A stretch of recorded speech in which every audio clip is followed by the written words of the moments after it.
மீனாட்சி பொண்ணுங்க serial August 21 இன்னைக்கான எபிசோடில் என்ன நடக்கலாம் அப்படிங்கிறத ரிவ்யூவாக பார்த்துடலாங்க. ரோஹித் பூஜாவுக்கு நல்லபடியாக நலங்கு வச்சுட்டு கிளம்பும் போது ரங்கனா இங்கே இருந்து ஒரு நிமிஷங்க அப்படின்னு சொல்கிறாங்க. என்னன்னு சொல்லி கேட்க, என்னங்க நீங்கள் பாட்டுக்கு வந்தீங்கன்னு நலங்கு வச்சிங்க, இப்போ நீங்கள் பாட்டுக்கு போகிறேங்கிறீங்க, வெற்றியோட ஃப்ரெண்டுன்னு வேற சொல்கிறீங்க, கிஃப்ட் எதுவும் இல்லையா என் பிள்ளைக்கு அப்படின்னு சொல்லி கேட்க, கல்யாணம் நல்லபடியாக முடியட்டுங்க, அதுக்கப்புறம் நானே பெரிய கிஃப்டாக தரேங்கிறாங்க ரோஹித். சரின்னு ரங்கநாயகி சிரிக்க ரோஹித் கிளம்பிடுறாங்க. அதுக்கப்புறம் லைனாக மீதி இருக்கிறவங்க எல்லாம் நலங்கு வைக்கிறாங்க பூஜாக்கு. இன்னொரு சைடு வெற்றி செம டென்ஷனாக ரூமில் போச்சு எல்லாம் போச்சு, ஒவ்வொரு நிமிஷமும் எனக்கு பயமாக இருக்கு, எல்லாமே நம்ம கையை மீறி போயிட்டு இருக்குடி, உனக்கு புரியுதா இல்லையா அப்படின்னு வெற்றி கேட்க, நீ திரும்ப சொல்ற, எனக்கே ரொம்ப பயமாக இருக்குடான்னு சக்தி சொல்ல, பயப்படுற விஷயத்துக்கு பயந்து தான் ஆகணும். பாத்தியா ரோஹித்தை, அவன் மட்டும் முதல்ல நலங்கு வைக்காம நான் மட்டும் வச்சிருந்தேன்னு வையேன், சத்தியமா நொந்து போயிருப்பாண்டி. அவங்க குடும்ப வழக்கப்படி முதல் நலங்கு வைக்கிறவங்களுக்கு பாதி பொண்டாட்டியான், நான் மட்டும் முதல்ல வச்சுருந்தேன், அவன் நொந்து போயிருப்பாண்டி அப்படின்னு வெற்றி சொல்லிட்டு இருக்க, அதான் அப்படியெல்லாம் எதுவும் நடக்கல இல்லைங்கிறாங்க சக்தி.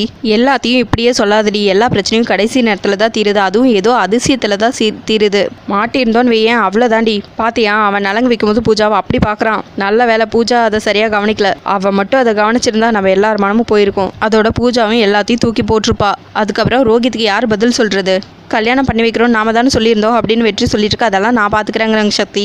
நாளைக்கு மட்டும் நான் பூஜா பக்கத்தில் உட்காரும்போது ரோஹித் மட்டும் பார்த்தானா அவன் மனசு எவ்வளோ பாடுபடும், ஒரு வேளை இந்த பிளானில் மட்டும் ஏதாவது சொதப்பி நான் மட்டும் பூஜா காலத்தில் தாலி கட்டிட்டா என்ன ஆகுறது, சக்தி என் வாழ்க்கையும் போச்சு, உன் வாழ்க்கையும் போச்சு, அந்த ரோஹித் வாழ்க்கையும் போச்சு, ஒருவேளை நீ சொன்ன மாதிரி நான் பண்ணியிருக்க கூடாதோ, என் ஜாதகத்துக்கு கொடுத்து எனக்கு 2 கல்யாணம் நடக்குங்கிற மாதிரி ஜோசியரை வச்சு சொல்ல வச்சமே, அந்த மாதிரி சொல்லியிருக்க கூடாதோ, ஒருவேளை நிஜமாவே என் ஜாதகத்தில் அந்த மாதிரி ஏதாவது பிரச்சனை இருக்கோ என்னன்னே புரியலையே அப்படின்னு சொல்லிட்டு வெற்றி அங்கேருந்து கோச்சிக்கிட்டு போயிடுறாரு. அச்சோ இவன் என்ன இப்படி சொல்கிறான், முதல்ல இவன் ஜாதகத்தை ஜோசியர்கிட்ட கொடுத்து பார்க்கணும் அப்படின்னு சக்தி ஒரு பக்கம் யோசிச்சுட்டு ஜோசியர்கிட்ட கொண்டு போய், இது என் புருஷனோட ஜாதகம், இதில் இவருக்கு 2வது கல்யாண பாக்கியம் இருக்கான்னு பார்த்து சொல்லுங்க அப்படின்னு சொல்ல அவரும் ஜாதகத்தை வாங்கி பார்க்குறாரு. ஏமா உன் வீட்டுக்காரரு உன் மேலே உயிரா இருப்பாரு, எக்காரணத்துக்கு ஒன்றும் யார்கிட்டையும் உன்னை விட்டு கொடுக்க மாட்டாரு, அது மட்டும் இல்லாம அப்படின்னு சொல்லிட்டு தயங்கி நிற்க, எதுவாக இருந்தாலும் சொல்லுங்கிறாங்க சக்தி. அது இல்லம்மா, நீயே உன் புருஷனுக்கு 2வது கல்யாணம் பண்ணி வைக்க காரணமா இருப்ப, இதை யாராலையும் தடுக்க முடியாது அப்படின்னு சொல்ல சக்தி பயங்கரமா ஷாக் ஆயிடுறாங்க. அது மட்டும் இல்லாம நீங்க 2 பேரும் ஒரே வீட்டில் தான் இருப்பீங்க அப்படின்னு சொல்ல சக்தி ஜாதகத்தை வாங்கிட்டு வந்துடுறாங்க. இன்னொரு பக்கம் பூஜாவும் அதே மாதிரி ஜாதகம் பார்க்கறதுக்காக வந்திருக்காங்க. வெற்றியோட ஜாதகத்தையும் பூஜாவோட ஜாதகத்தையும் கொடுக்க, கூட புஷ்பா சங்கிலி எல்லாரும் இருக்காங்க, பூஜாவோட அம்மாவும் இருக்காங்க.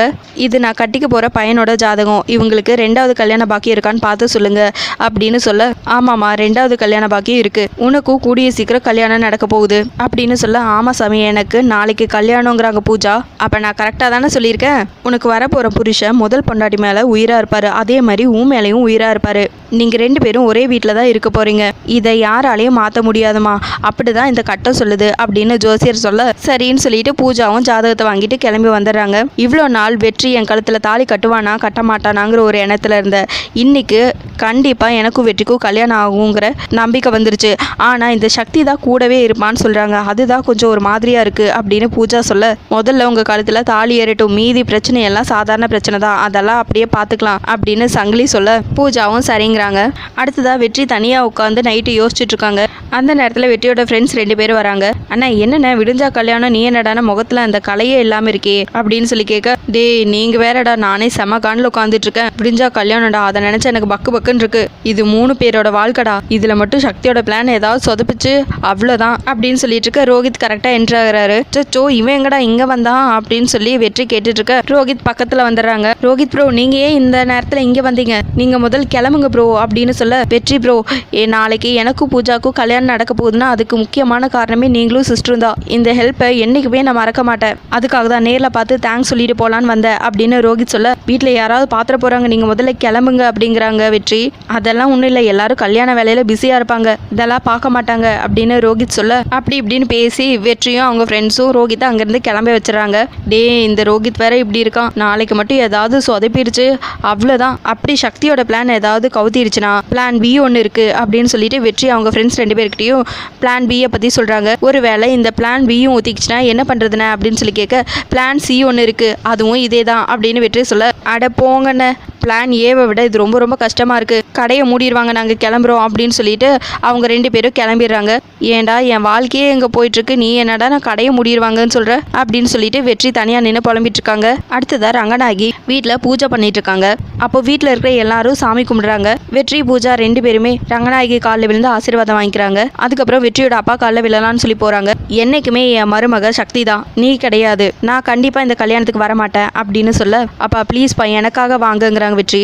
அப்பா நானும் நீங்களும் பேசாமல் வீட்லேயே இருந்துக்கலாம், நம்ம போக வேணாம் அப்படின்னு சரண்யா சொல்ல, சரண்யாமா நீயும் மாமா ப்ளீஸ்மா தயவு செஞ்சு வாங்க அப்படின்னு சொல்ல வரமாட்டேங்கிறாங்க 2 பேரும். அண்ணன் என்னென்ன கல்யாண மேடைக்கு போகிற பொண்ணுக்கிட்ட இப்படி தான் பேசுகிறதா அப்படின்னு சரளா வாய்ஸை ரைஸ் பண்ணி பேச ரங்கநாயகி பயங்கரமாக டென்ஷன் ஆயிடுறாங்க. ஏன் புருஷன் முன்னாடி நீ குரலை வசதி பேசுறியா, இப்போ நீ பேசுறியா இல்லை நான் பேசட்டுமா அப்படின்னு சொல்லி கேட்க, நீங்களே பேசுங்கிறாங்க சரளா. ஏங்க தயவு செஞ்சு கல்யாணத்துக்கு வாங்க அப்படின்னு ரங்கநாயகி சொல்ல, முடியாதுங்கிறாங்க.